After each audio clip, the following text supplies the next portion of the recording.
Is presented by Calvo's Insurance, a legacy of trust, serving Micronesia since 1938. Matson Navigation, serving Guam and Micronesia for 20 years. Cars Plus, Dodge Challenger, the undisputed champion. IP&E, fueling excellence. McDonald's of Guam, I'm loving it. Pacific Solar and King's Restaurant, located in Tamuning and Dededo. Always open, always local.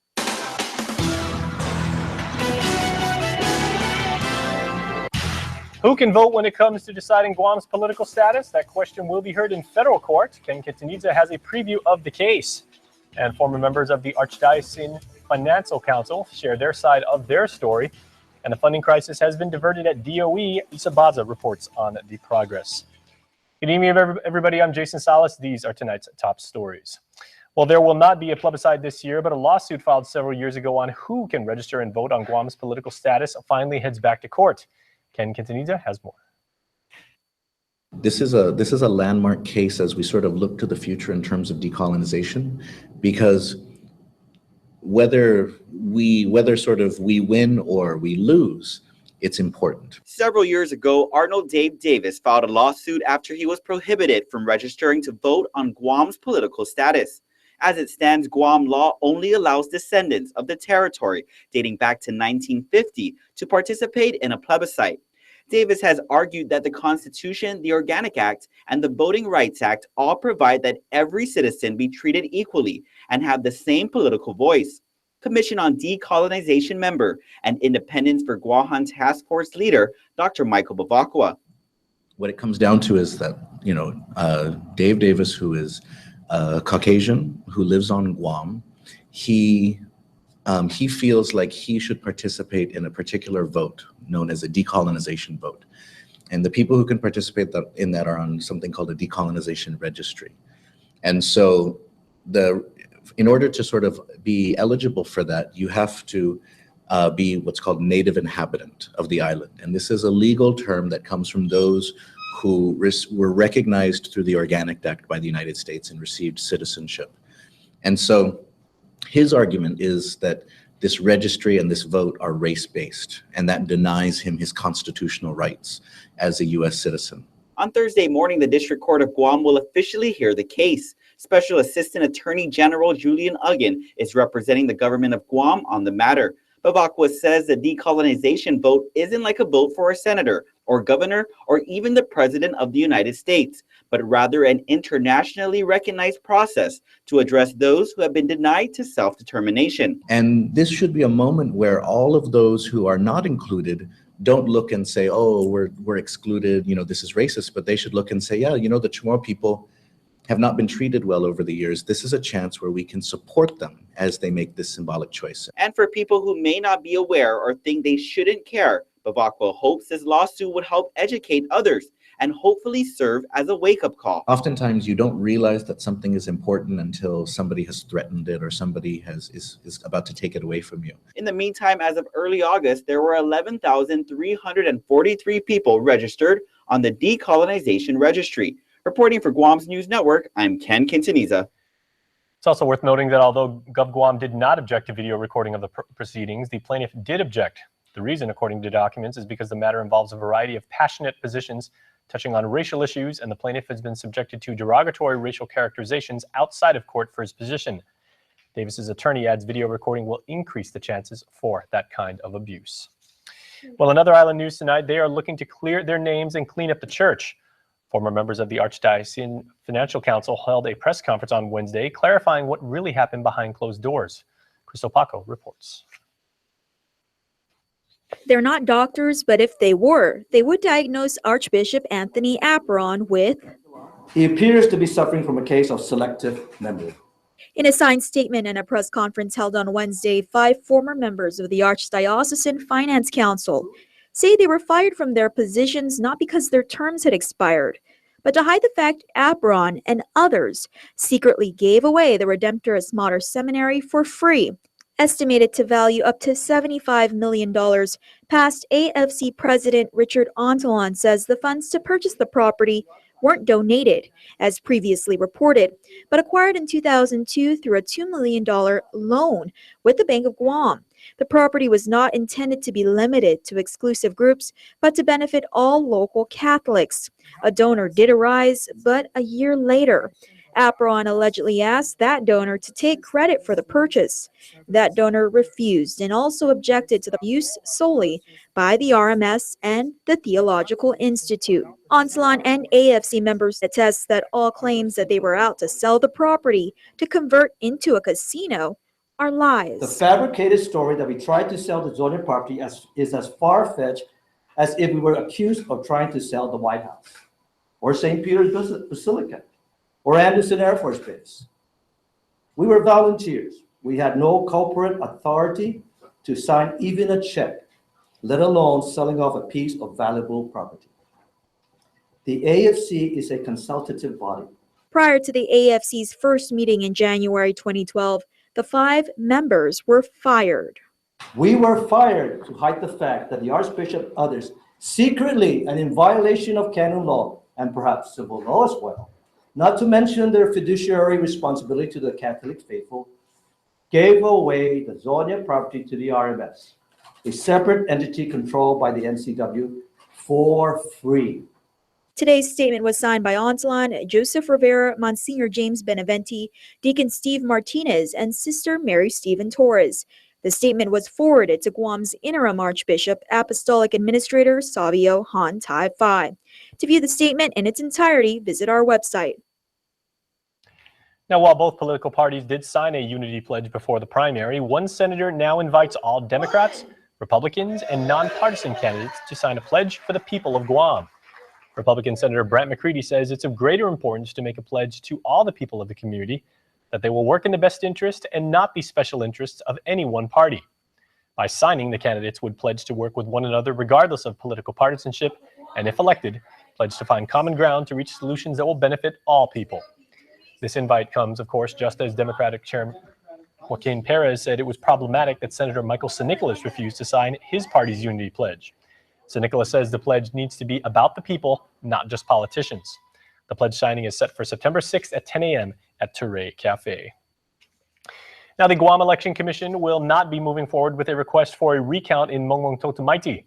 We, of course, reported that Republican mayoral candidate Victor Villagomez requested for a recount from the GEC, with the unofficial final results showing that Villagomez lost to candidate Johnny Taitano by 18 votes in last Super Saturday's primary election. The GEC, by mandate, is not allowed to open the ballots once they're sealed from the Election Return Center until 30 days after, unless a recount is necessary.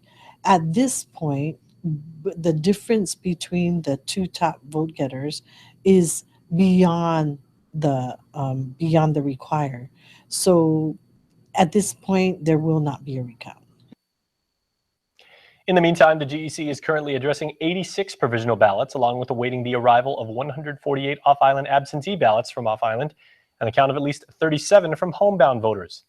Pangilinan says there's a possibility once those ballots are counted, the final votes may change. The GEC has up to September 12th to receive those absentee ballots. Now, we just want to give you a programming reminder. Please join us for D16 Tonight. That comes up at the bottom half of the hour. And our guests this evening are senatorial candidates, Republican Will Castro, and Democrat incumbents Roy Respicio and the aforementioned Michael Sinicolas. You can interact with the candidates directly by joining us on Facebook Live, as we'll give you a behind-the-scenes look at the show and take your questions and comments. Our live streaming coverage of our KUAM News Facebook page starts in just a few minutes. As for the television show, that starts once again at 6:30 following primetime right here on TV8. It's a great way to watch both at the same time. All right, stay tuned. We are back right after this. Have you gotten paid yet? That's the premium automatic insurance deduction plan from Calvo's Insurance. Paid simplifies your home and auto insurance. No down payment. No more long lines. And you can stretch your payments up to 12 months. Paid is convenient. It deducts from your payroll, your checking account, or your credit card. With Paid, you get up to 65% off your car insurance and enjoy lifestyle club discounts. Life can be easier when you get paid. Call Calvo's Insurance today and save on your home and auto insurance. Hi, I'm interested in one of your new Samsung devices. I've got just the one for you. We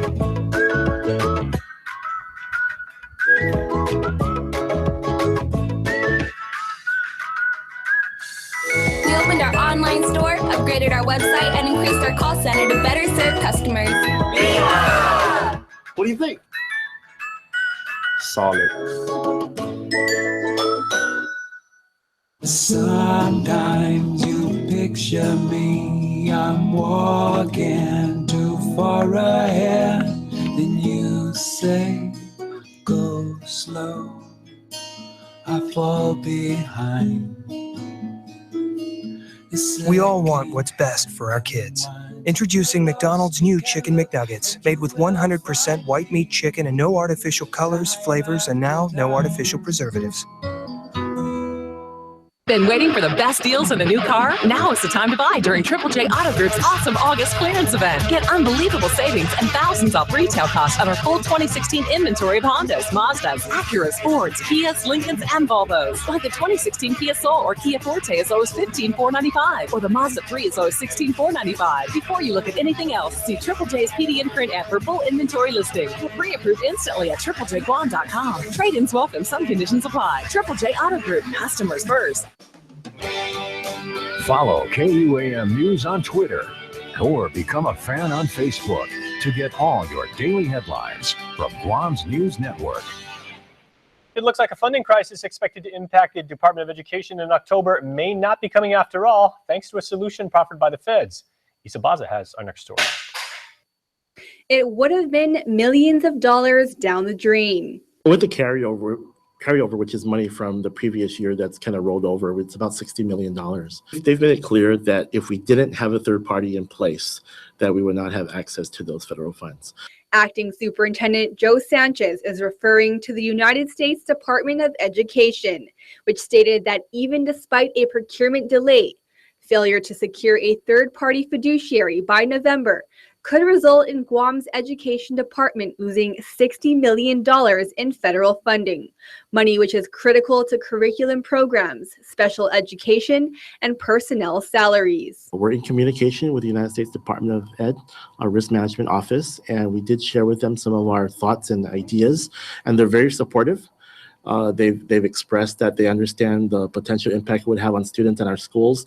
Most recently, the federal office offered a solution, extending the contract of the current third-party fiduciary agent, Alvarez and Marcel, until the procurement process is completed. U.S. Ed has utilized this option in the past to ensure that there is no break in third-party services, and most importantly, no break in access to federal funding. The issue arose earlier this month when current third-party agent Alvarez and Marcel lost the bid to continue its services.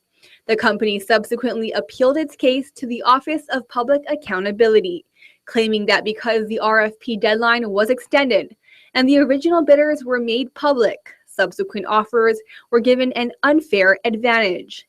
It also argued that because OPA Deputy Assistant Public Auditor Yukari Hechanova was a member of the evaluation committee, the OPA cannot impartially arbitrate the appeal. In terms of a timeline with regards to the procurement, we're not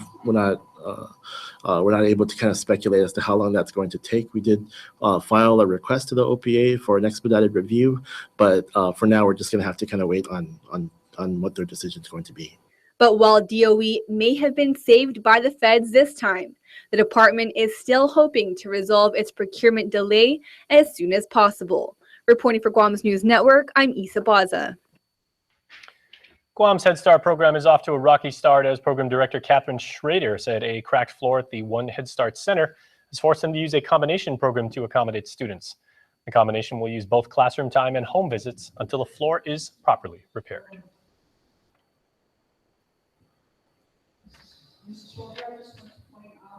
We expect it to be ready in about 2 weeks, and we'll go back to the usual program option for that particular center. The parents were very supportive of this alternative plan. Their children are receiving what's required by Head Start. She said Guam will also receive a visit from a Head Start program specialist next week to review Guam's process for enrolling students with disabilities. She said the program received a non-compliance in the last federal review for failing to meet the 10% requirement. However, She said this year the 10% requirement has been met, and there is currently a waiting list for students with disabilities. Well, the substitute budget bill passed by lawmakers on Monday fails our GovGuam retirees and our island's most vulnerable. Those are just some of the concerns raised by Governor Calvo and his fiscal team today, as by way of a release, he says the $55 million cut from a budget comes at a cost, adding, quote, "We all want to save money, but we also have a responsibility to fulfill, and this budget bill falls short of providing for those services." Other areas of concern include how the budget still under-appropriates retirees' medical, dental, and life insurance for fiscal 2017. Calvo says the legislature sent him a bill that slashes the budget and then gives him transfer authority with nothing to transfer to cover the shortfalls they failed to address. He adds, while Appropriations Chairman Vice Speaker B.J. Cruz has criticized the administration for having a deficit, quote, "It's precisely this type of legislative financial wizardry that got us into a deficit." The administration has until the 9th to act on the budget bill. Well, in crime news, a 25-year-old woman is behind bars accused of using a knife to slash a man she knew in the face.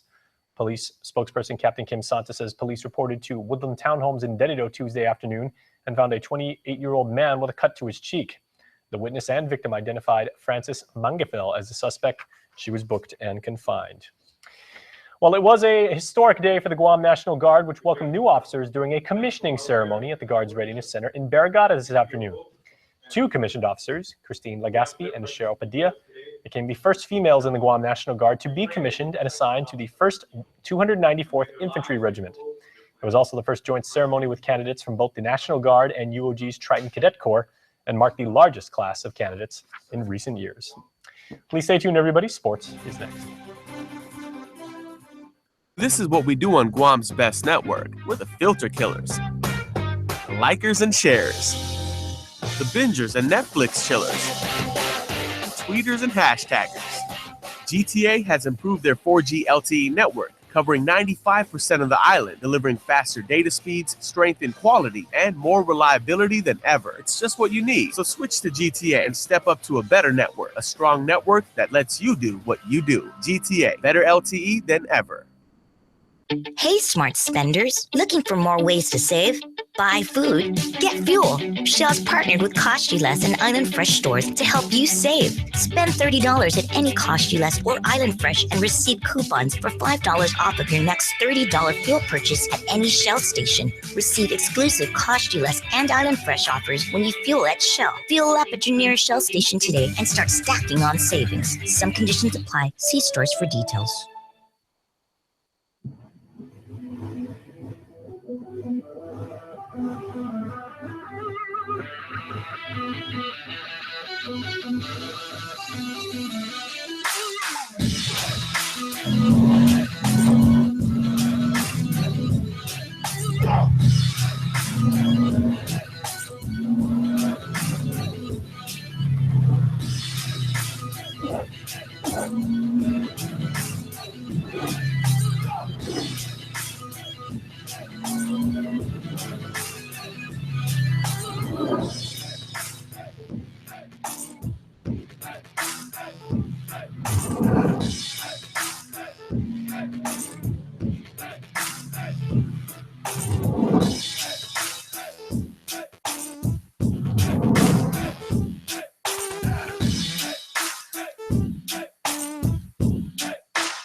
To prove how authentic my new Brewhouse Bacon Burger is, I'm going undercover at an actual brewhouse. That's awesome. Amazing. What if I told you you're eating a Jack's Brewhouse Bacon Burger from Jack in the Box? Not this one. I'll tell you lying. And what if I told you that I'm Jack? No! Didn't see that coming, did you? Order eel cheese sauce, grilled onions, and bacon on an artisan potato bun. Jack's Brewhouse Bacon Burger. New from Jack in the Box. Hey, where'd Jack go? He was just here. This is what precision looks like, helping you see what's hard to see, thanks to Terrain Denali's Side Blind Zone Alert that uses radar to watch your blind spots. So it's true, Mom does have eyes in the back of her head. The new, meticulously crafted 2016 Terrain Denali from GMC. This is the precision of professional grade. Step up to GMC and get nearly $4,000 cash back on select 2016 GMC Terrain vehicles in stock. Visit AutoSpot GMC today.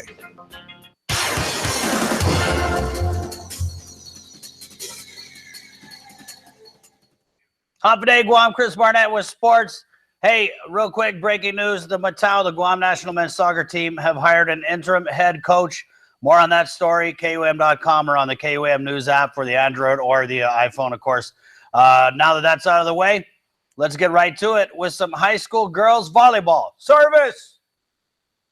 The JFK Islanders playing host to the Guam High Panthers in girls high school volleyball last night. JFK Islanders hold it down on their home court, taking the first set 25-15. Guam High having some trouble defensively, giving up some points on miscues. With JFK up 12-5 in the second set, the Panthers looking to settle down and scored 4 straight, trailing 12-9. The home team Islanders would go on a 5-1 run and lead 17-10 behind a kill from Kiyoni Yamaguchi. A teammate Isabel Italong Cruz put the Islanders up 20-13 after another ace.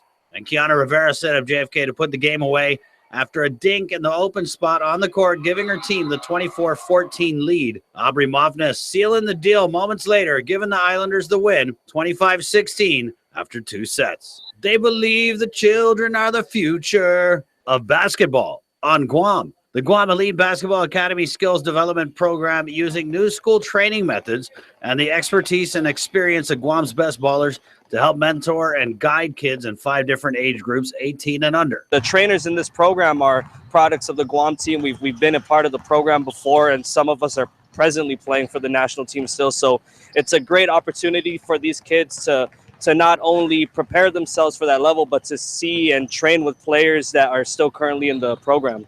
Now, if you're a parent looking to see a little more about the program, it's on Facebook and Instagram at Guam Elite Basketball. Organizers say what sets this camp apart is its commitment to prepare kids of all age levels to level up. Making sure the kids can compete at the next stage of hoops is something the program is dedicated to. Take it real serious. I want to give back to the youth, give them something to, strive for and, get better at. If they're in middle school, I want them to get better when they're in high school, hopefully to get a scholarship in college somewhere and hopefully make the national team and take us to the next level. The Academy will be a year-long program, and something different here. They plan to incorporate strength training into their basketball court curriculum. This after members of the Guam national team used strength training to go hard in the paint and win big in 2 recent tournaments. When you're talking about basketball, you're talking about athletics. Athletics is a combination of skill and strength and conditioning. So you're being able to take your strength, your agility, your quickness, your stamina, and put it together with skill. Session 1 for the Academy running September 12th through October 21st with a focus on point guard training, handles, and understanding the pick and roll.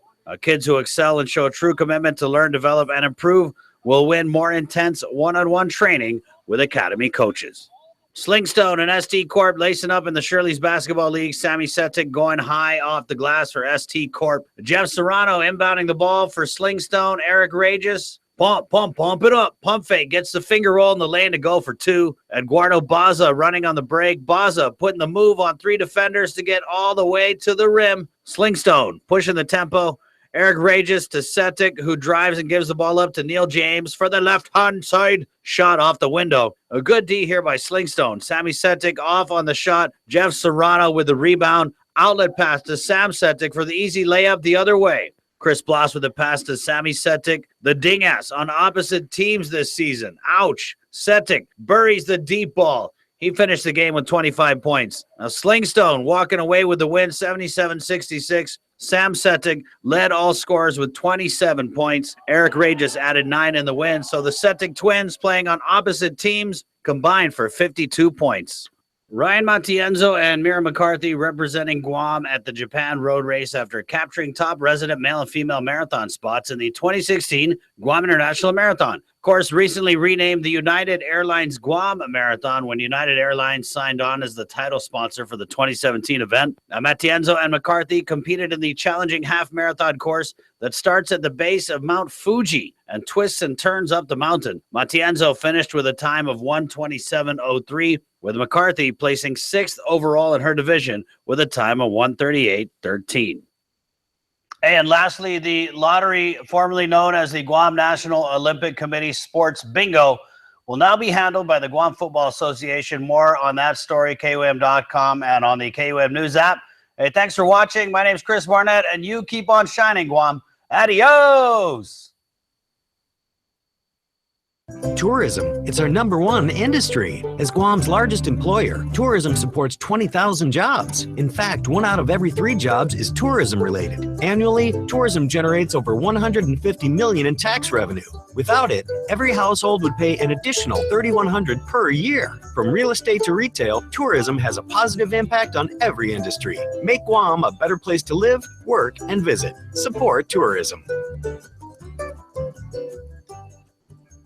The Nissan Summer Fun Event is on. Get into a new Nissan Rogue starting at $129 per pay period with a no-worries car care plan. Your new Nissan comes with a free 3 years protection plan and free paint sealant. Enjoy discounts up to $10,000 when you choose from the award-winning lineup of Nissan SUVs, including Murano, Pathfinder, and the Quest Sports Van. Score super low easy financing and save even more during the Summer Fun Event at Nissan Upper Dumont. Rogue starting at $129 per pay period. Find out more at NissanGuam.com. For 20 years, Matson has been an important part of our everyday lives. Bringing in the cars we drive, the food we eat, and the materials that helped build our homes. From caring for our land through the Adaki Itano program to generously supporting our local charities, Matson has contributed to the preservation and growth of our island. On behalf of those you've served throughout your 20 years on Guam, Sidza Matson. When you reserve a party at Chuck E. Cheese's, it's guaranteed to be a blast! Blast off! And now, birthdays are more of a blast than ever! Because for a limited time, tickets in the Ticket Blaster are worth double! Kid can be a kid.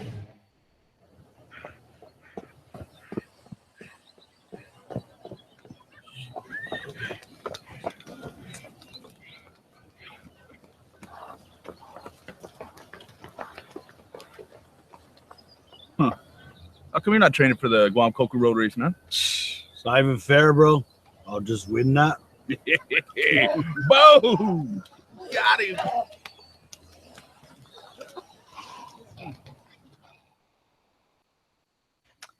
It's time for Think Green, and we tell you how one Southern couple is saving money and also saving the environment.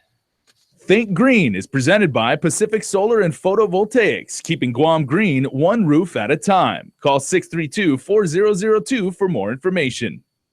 It's something Ron and Lou Kanata had been thinking about for years. We try to be energy efficient as much as we could with our appliances, but even at that, it doesn't really help. So Pacific Solar came into the picture. Locally owned and operated solar company Pacific Solar and Photovoltaics helped the couple design a solar panel system custom tailored to their home.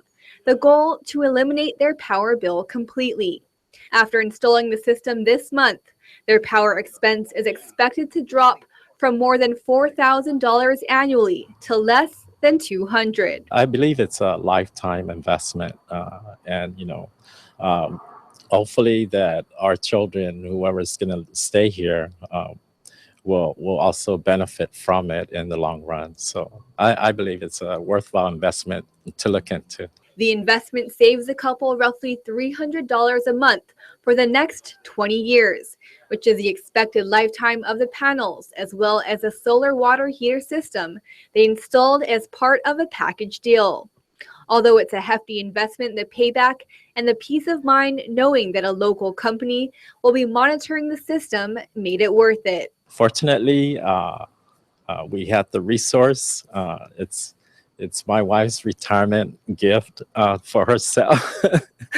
She's been wanting to get one. He said since the sun is shining, we might as well take advantage of it. To extract that resource, to help us cope with our energy and being also energy efficient, this is, I think, a very worthwhile investment. With this week's Think Green, I'm Isa Baza. Think Green is presented by Pacific Solar and Photovoltaics, keeping Guam green one roof at a time. Call 632-4002 for more information. We got D16 Tonight coming up, but first, here are tonight's birthday babies, courtesy of the Cold Stone Creamery Birthday Club. Daisa Irie Lujan, happy 6th birthday to you, little miss. Wonderful. Happy 22nd birthday to Juliana Cruz. Hope you had a great day. And Vance Matabusin blows out the candles today. Hope you all had a fantastic birthday, and hope you out there Register online at KUAM.com and you too can be part of the party. And we hope you stay tuned because D16 is coming up. Sabrina is standing by and she has senatorial candidates on deck taking your questions. Check us out on Facebook, facebook.com/KUAM News, and interact with the show. Watch, interact, enjoy. Closed captioning is brought to you by IT&E Life in Motion.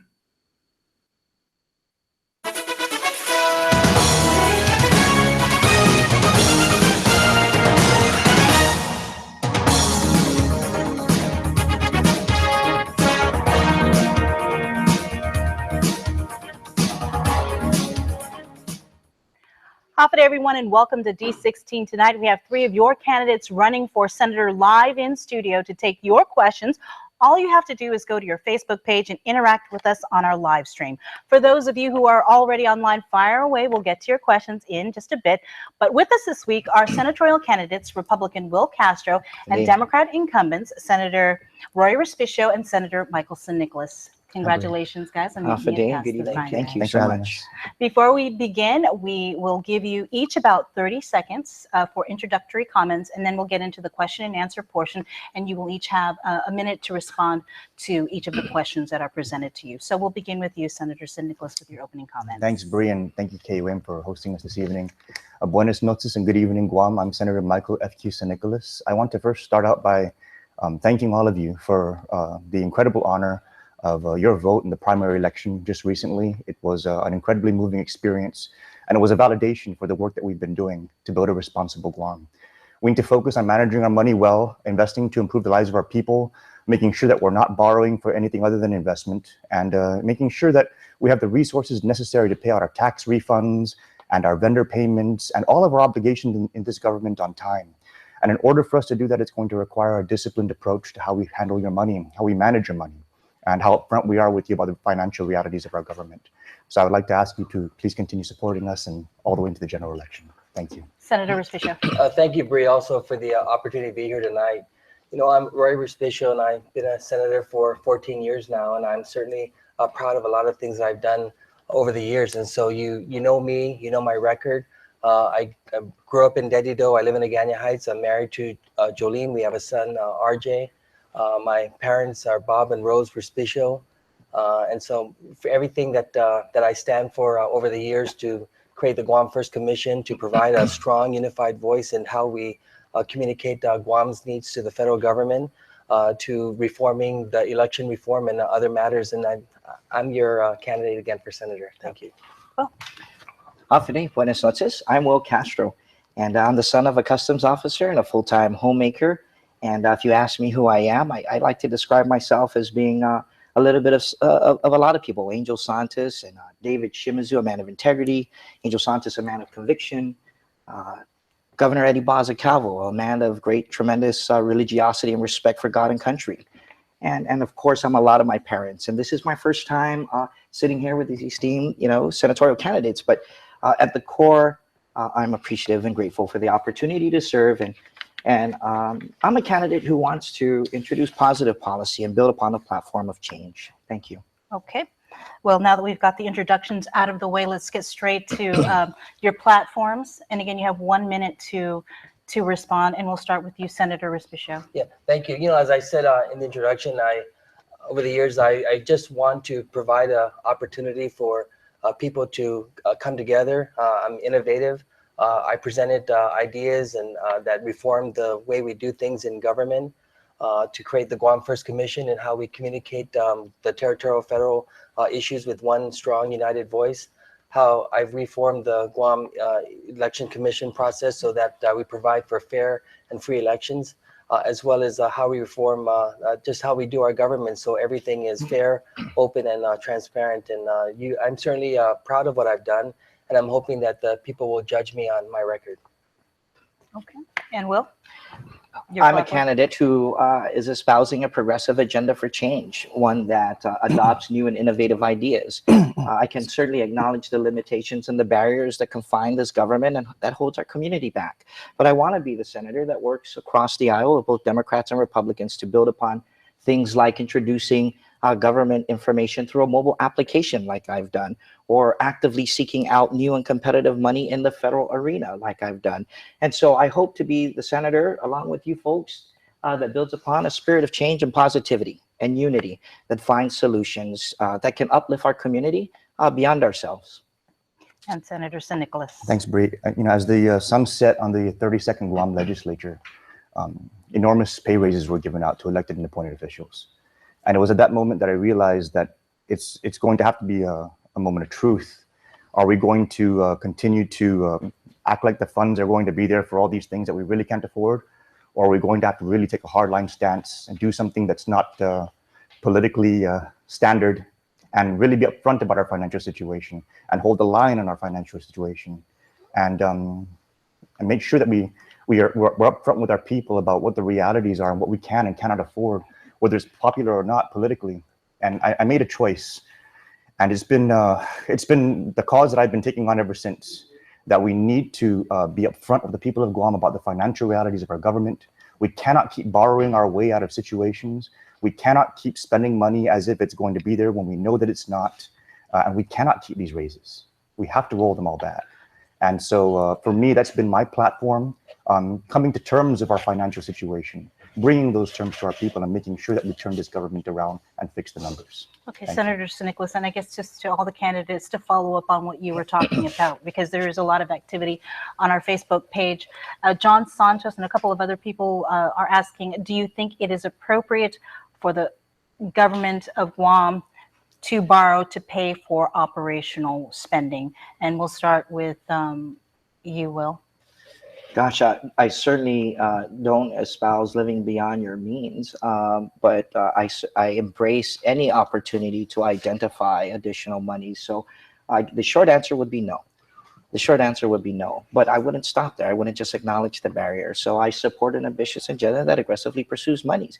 I did that when I was working with the Guam Memorial Hospital organization. We looked deep within their operations and delivered a plan that was consolidated, that helped them save anywhere from $3.5 to $5 million. That's what I did in concert with a bunch of other folks. They get the credit. I also worked with them on an innovation strategy that would generate revenues from within. So certainly we acknowledge the cash shortfall of the government of Guam, and I could see the merit behind that. I certainly can acknowledge that. But I worked closely with the administration and the hospital community, the doctors, the nurses, the folks, the technical staff, to look at solutions that would generate revenues and curb spending. So to build upon the short answer, no, of course I don't, but I certainly won't stop at that. And hopefully the members of the 34th Guam legislature will be willing to work towards other solutions. All right. Yeah, bond borrowing should not be used for operations.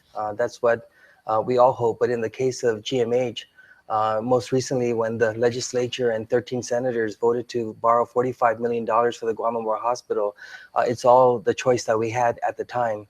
Sure, there's other solutions on the table that I'm always willing to advance, and such as a law that I sponsored that any new taxes paid by the new hospital shall automatically go to the Guam Memorial Hospital, as well as other revenues for the Guam Memorial Hospital. But in the case of borrowing for the hospital, and I know many people didn't want that, but what I didn't want is for GMH to close its doors because they had no money to provide supplies and equipment and to pay the vendor payments. And when you ask the situation whether we're going to borrow money for the hospital or make the hospital close its doors and it's a life or death situation, the obvious answer is we have to do whatever we can to support Guam Memorial Hospital as an entity that can't turn anyone away when they go to seek their medical services. Senator San Nicolas. Thanks, Bree. We should only borrow when the return on investment is going to be greater than the cost of capital. Any other time that we borrow, we're ensuring that we're going to be losing money over the duration of the debt. So if we borrow $30 million or $45 million in order to pay for operations, we're going to be paying interest on that $45 million for the next 30 years, all to cover an operational loss. We can't keep doing that. That's unsustainable. And so we cannot borrow for operations. What we should be doing as lawmakers is having oversight hearings over these agencies so that they're not coming up all of a sudden with some emergency at the last minute that makes everybody have to scramble. And we do that far too often in this government. We did that for T's in high school. All of a sudden we had the emergency that we had to go out and move forward with that lease. We did that for GMH twice in the last 2 years. We didn't have any oversight hearings. We didn't hold the agencies accountable for managing the money. And then we got stuck with $30, $45 million debt in order to bail out an operational loss. That cannot continue, and we need to change that behavior. We have another question from one of our online viewers, and this one comes from Teresita Perez. If elected, would each of you vote to repeal the pay raises for appointed and elected officials? We'll begin with you, Senator San Nicolas. And we kind of know the I've answer. tried multiple times. We will try again. This recent election, we finished pretty strong taking that position. And I know that there were some individuals who thought, you know, if you touch the mayors, you're going to lose. If you touch the directors, you're going to lose. But it's being validated by the people of Guam. They want us to manage this money better. They want us to roll this back and put those resources where they're needed most, into the priorities of this government, so that we're not borrowing to bail out our operational losses. So yes, I would absolutely not only support repealing, rolling back the raises for elected and appointed officials, but I would encourage you to select those candidates who are going to do the same, and look very carefully at the records of those who have touched this issue, whether as senators or as candidates, because everybody's touched this issue somehow. And if we're going to repeal these raises, we need the candidates in there who are going to do that. All right. Well, I voted yes on the recent attempt to pass the bill and for the override. I also consistently voted yes every single time to cut senatorial salaries. In my first term, I wrote a law that cut senatorial salaries by $1,100 a month for 9 months, because the rest of the government classified employees went to a 32-hour work week. The issue of the Competitive Wage Act is complicated. It's messy in this latest round. I just wish that the mayors and vice mayors weren't included, because originally they weren't included, but somehow they got folded into the mix. And I voted in the last attempt because this is when the Department of Administration said that we were in a cash crunch, and I worked with my colleagues in the Committee on Rules to ask the Speaker to call a session to reconsider the bill that would just do that. But the community seems to say that for my efforts with the rollback is too little too late, and and that's fine. But I did this before the election, and I'm going to continue to do this because of the situation that we're in, as admitted to by the Department of Administration. But I just hope that they didn't do this for the mayors and vice mayors, because they're the front lines and they deserve their pay. And Will. Yes, I'll start with rolling back my salary. But no, I don't support the rollback of appointed officials, of directors of a certain government agency. I just don't see, even in the private sector, if you look at the span of management and control and the number of people that they supervise and lead on a day-to-day basis, I think that the real threshold of determining one's worth should be in their ability to produce for the people of Guam. It's unconscionable, whether you're in the private or public sector, that you would see people making 40 to 50% less than a subordinate. I say you don't fix the salary, you fix the individual. And so I'm not going to pretend that I'm going to roll back the entire government pay raise for deserving mayors and vice mayors. Instead, let's change the system so maybe you have less of those folks. But I'm not going to even put it out there that I'm going to support the rollback of the directors or the governor or lieutenant governor, who I really believe are deserving individuals. Department of Parks and Recs, do you know what they do on a day-to-day basis? Public health, when they have to deal with stray dogs on the day, and managed professionals and paraprofessionals and physicians and nurses. So I'll tell you what, I'm just going to take the lead and say, yes, I support the rollback of my own pay raise, and it'll start with me. We've got to take a break, but stay tuned. We're going to take more of your questions when D16 Tonight continues after the break.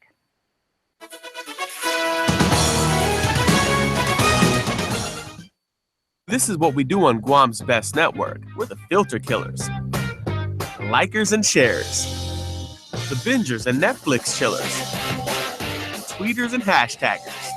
GTA has improved their 4G LTE network, covering 95% of the island, delivering faster data speeds, strength and quality, and more reliability than ever. It's just what you need. So switch to GTA and step up to a better network, a strong network that lets you do what you do. GTA, better LTE than ever.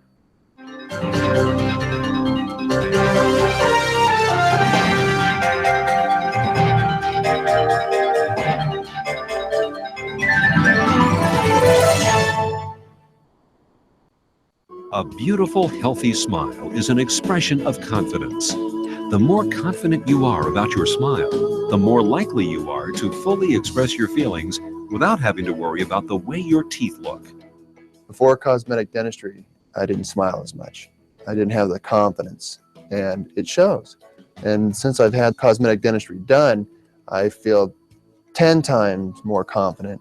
I make my initial introduction with a nice big smile and a handshake, and I just, feel like it really is a relationship builder, a nice warm smile, and it makes the clients and customers feel more comfortable with you, feeling confident, and they feel that you're not just there for business, that you're also there kind of as a friend as well.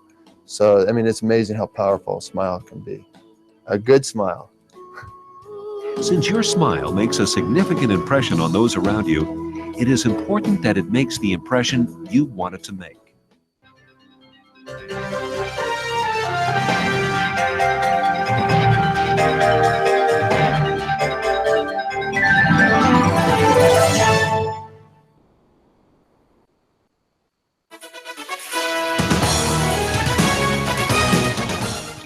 Day and welcome to D16 Tonight. If you are just joining us online or on KUAM Digital, we've got with us in studio Democratic incumbent Senators Michael St. Nicholas and Roy Respicio and Republican candidate Will Castro. Thank you guys for joining us. I'm going to jump right into it. We have several questions on Facebook Live, and we are trying to get to as many of them as we possibly can. Sandra Haber asks, the Department of Education might be unable to receive $50 million in federal money for special education due to procurement. Do you think special education is important? How will you prioritize it? And we'll start with you, Will. Sure, I think, of course, I believe special education is important as a teacher by vocation, and that's my first love of a profession, and I plan to go back to that. Special education is as important as any other leg of education. I think the problem with the third-party fiduciary and the challenges facing the Department of Education is not about special education and the division. It's about the procurement process. So I think the real question is, do I believe in procurement reform? Absolutely. As a matter of fact, I'm working with some other folks in the Guam legislature right now on introducing an opportunity for a more efficient and effective way to address procurement. So the issue, the root of the problem is really procurement reform. And absolutely, I believe in special education as I do any other types of math and reading and English reform within the Department of Education, and they do work really hard. But I think at the center of the problem, to the caller, to the Facebook Liver, is really the issue of procurement. And I think we have to address that in the next legislature as a bipartisan body. Senator St. Nicholas? My son and daughter are in the public school system, and my son receives special education services. And the special education services provided by our department are invaluable to our community because there's a lot of gaps in the special education arena outside of school. And special education services aren't even offered in private schools. The mandate is only in public schools. If you got into private school, you're very lucky. So special education services are incredibly important, but they do need a lot more investment. And I'm not just saying that as a parent, but they've recently lost an occupational therapist. They have so many federal mandates that they have to follow. My son has a 1-to-1 aide, and the 1-to-1 aides are all part-time, and they have to reapply every school year, and you might lose your 1-to-1. And special education parents, we know that you want continuity of the 1-to-1 aides. The change can be very disruptive. So I'm a big supporter of special education. I think they need a lot more resources, and I think that we need to come together as a community and realize that it's filling that gap that's going to make all the difference in their lives. Thank you. Senator Respicio. Yeah, special education is absolutely important. And I think that, this whole issue of the third party fiduciary and the requirement for the Department of Education to contract those services, it's a procurement issue. And if the legislature has to go into a special session to do whatever is necessary to secure those $60 million in federal funds that we stand to lose, I think you'll see a legislature that's going to be responsive to do that. The procurement process is cumbersome. It's messy. It's complicated.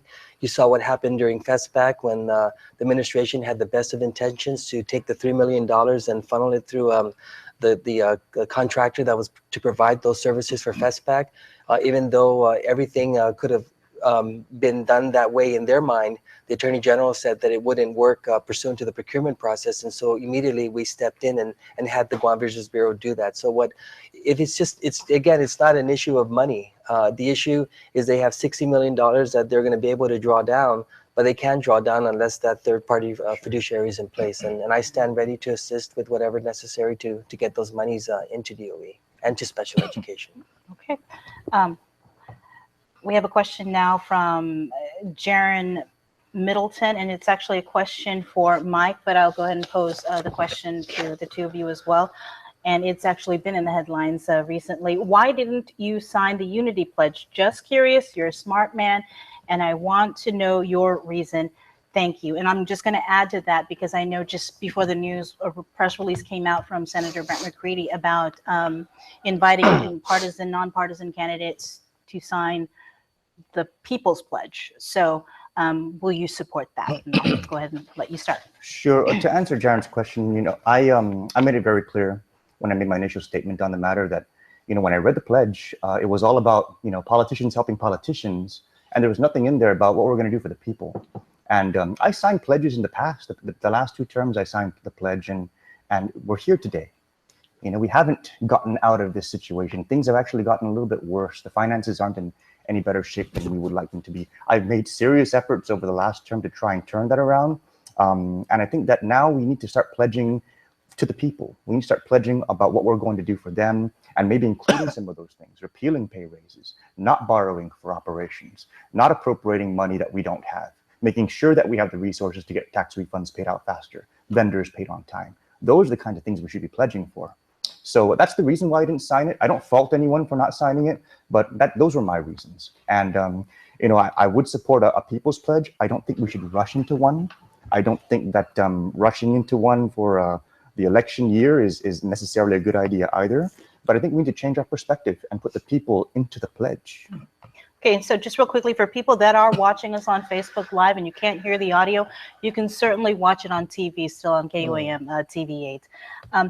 So you both signed the Unity Pledge for your respective parties? Okay, and so just tell me why you signed it and why you felt it's important. We'll start with you, Rory. Well, I signed the pledge because for me, it provides for fair campaigning. It provides for if someone doesn't make it in the primary election, that they would not run as a write-in, and there's a, you know, there's a time-honored tradition where it says that you run under a political banner. You hope that your party prevails by way of a majority or by way of winning the governor's office or the congressional seat. But after the election, I've always demonstrated that it's really about the people and not about a political party. Despite me being past party chair and national committeeman, I've reached along the party aisles to do whatever is necessary to be a partner in progress to get these great things done for the island. I signed the pledge because the Democratic Party is the party of the people. And the Democratic Party has a platform that recognizes all of these things, to prioritize working families, to stand up for fair wages, to increase the minimum wage, and to protect the environment and the right to self-determination and the political status and self-government. Those are in the Democratic Party's platform, but the pledge really lays it out so that in the going forward, the rules of engagement are going to be spirited and are going to be fair. I think that's a tremendous message to take off from. And I got to tell you, I did sign the Unity Pledge, and I don't know what the other party's pledge said, but mine was very clear. It was a pledge of building one another up and of encouragement. It was not a pledge of blind followership or blind leadership or partisan loyalty at all. It was a pledge, in my opinion, of just being uplifting and encouraging of your colleague in the same party. I played in a few teams growing up. I wasn't any good at it, but I know that in order to advance the team and achieve the goal, you gotta commit to whatever agenda it is you set out for yourself. And the Republican Party's agenda for change is very progressive and very inclusive. And I agree that while that party is also the party of the people, I think we have that in common. And so I pledge to be upbuilding, uplifting, and working progressively with anyone in this party or their party towards solutions that build up this community. And so that doesn't mean I have to espouse their ideas as individual senators. All it means is that I commit to a certain philosophy and approach to an agenda that's going to make a difference. It certainly doesn't mean I have to sign off every time my colleague introduces a bill. It encourages spirited debate, and I accept that. I accept that. Well, we do have multiple questions on our Facebook Live, so we really do encourage you that after the program, if you could maybe go on KUAM and answer the questions directly. to the people that are asking them. But as I mentioned to you earlier, we're going to give each of you the opportunity to ask your own question to your two opponents. So I'll start with you, Will. What is your question to Senator Respicio and Senator San Nicolas? Well, my friends, you're both, we grew up in this island. You're both very smart people, very responsible gentlemen and representatives of our community. So let me toss you a softball. What is the number one thing you hope to accomplish in the 34th Guam legislature for the people of Guam? And maybe we'll start, since I asked a question, Senator Mike. Well, the first thing that I'd like to accomplish, if we can get the right candidates in, is to repeal the pay raises for elected and appointed officials. I think we need to send the necessary signal to the community that we're listening to your votes and we're listening to your voice, and we're going to take the initial action that's kind of gotten us to this point. Once we take that step, then it's just a matter of all the other pieces falling into place with regards to managing our finances and making sure the money is going to be there for the obligations that we already have.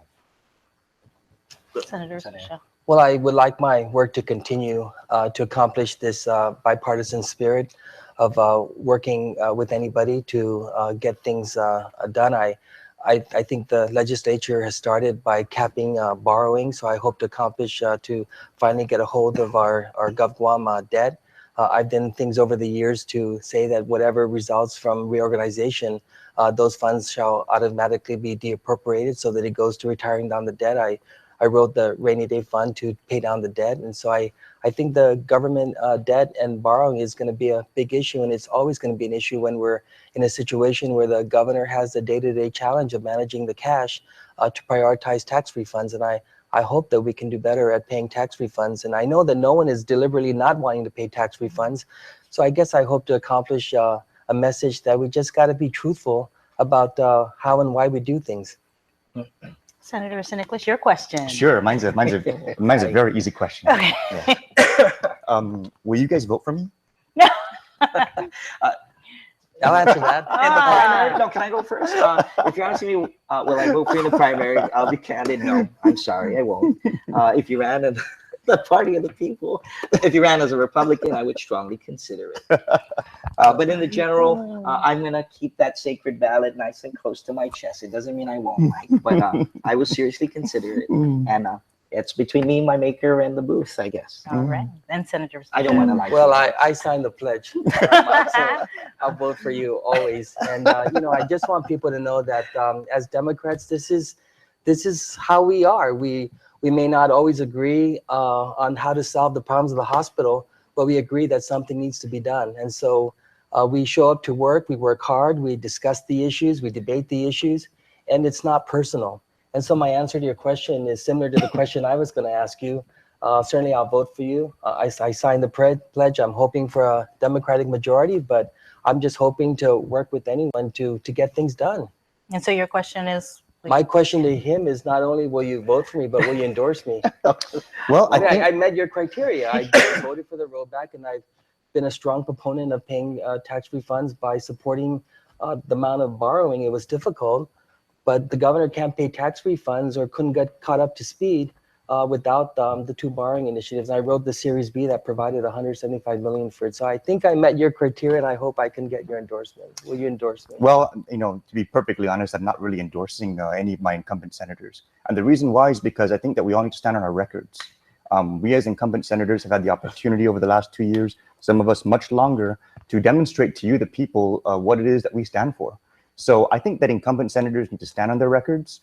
And Senator Respicio is very confident about his record. But I do have some new candidates that I'm hoping can get in there that I've worked with and I've spoken with that I know share the same responsible Guam type of philosophies. Independent-minded people, but able to work with a movement that's trying to change the way we handle our money. So no, I'm not endorsing any incumbents, senators or mayors or even congressional people. I think we need to stand on our records, and our records need to speak clearly. And they need to speak clearly because that's the work that we do, and the people should be voting for us because of the work that we do. Well, will you vote for me? I'll vote for you since you're voting for me, Rory. Thank you. That's good. Okay, well, don't give up. And right. I guess, will you vote for Rory, or was that your question? Well, no, his question was, will you endorse me? Okay. So I've known both of you for over 20 years, and as individuals, as residents of the island, I love you both. I endorse your record for change. I endorse your natural resource agenda of accomplishment. I actually endorse your ability to break away from the pack as long as it continues to put forward a set of solutions. But above all things that you said tonight, I truly endorse the fact that we're looking for a progressive agenda for change. And I certainly espouse that. And I do think there are awesome candidates out there who are new and who bring fresh ideas and perspective from both the public and the private sectors. And so, yes, I endorse your agenda for change, and I certainly endorse your accomplishments as a senator. And for change too. For change too. I'm a change agent. And I endorse the opportunity. I don't accept the status quo. I don't necessarily endorse myself, but the opportunity to serve you well. And so may you come out in the general election, and as we're all encouraging you to do, vote your conscience and keep that sacred. Keep that sacred because it is your right, guaranteed. Okay, 30 seconds. We're just about out of time to wrap it up and say your final goodbyes, starting with you, Senator Nicholas. Thanks, Breen. You know, in this election, everyone said it here tonight, you've kind of seen it demonstrated. Nothing's personal, but we all have records that we run on. We've all taken positions on some very key issues. And who you vote for in this election is going to decide what the priorities are going to be in the 34th Guam legislature. And it's not just a matter of getting bills passed. It's a matter of setting the course of policy so that we can make sure that our island is getting on the right track with respect to how we manage our money, how we meet our priorities, getting tax refunds paid faster. It's always good for us to try and build relationships, but more than building relationships, we need to make sure that we're building a responsible Guam. So I ask you to please consider me as one of your votes for this upcoming general election. Please consider supporting the candidates who support the cause. I think that we can get this done. We can get through this bumpy road and make it happen. The general election is very close, and I'm very grateful for your support. Thank you very much. Senator Bishop. Well, I've demonstrated that I'm accessible and available, and I'll talk to anyone, anytime, any place, in any format, in person, respond to an email, text message, or even on Facebook. I even communicate with people I don't know, and I think that's the job of a public servant, is to make yourself accessible, available, and I've done that. I've been a senator for some time now, and if people are going to just paint me as an establishment candidate, I say I'm not an establishment candidate because I don't accept the status quo, and I'm constantly trying to find innovative ways to do more with less, and that's what you're going to find in a candidate like me.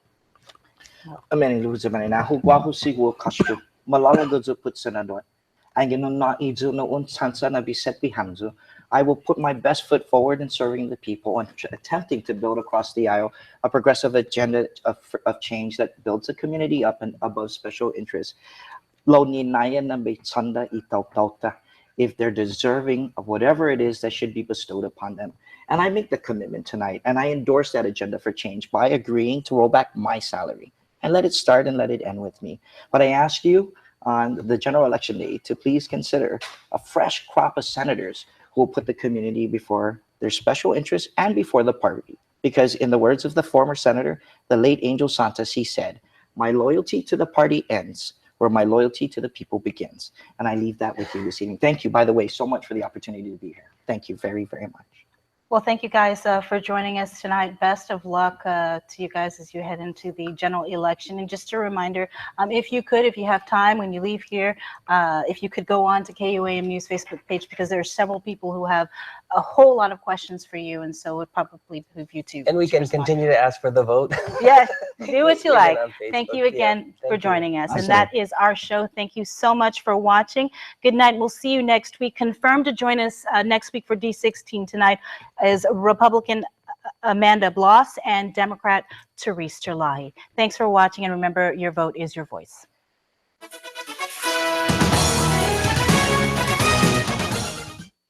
At IT&E, we know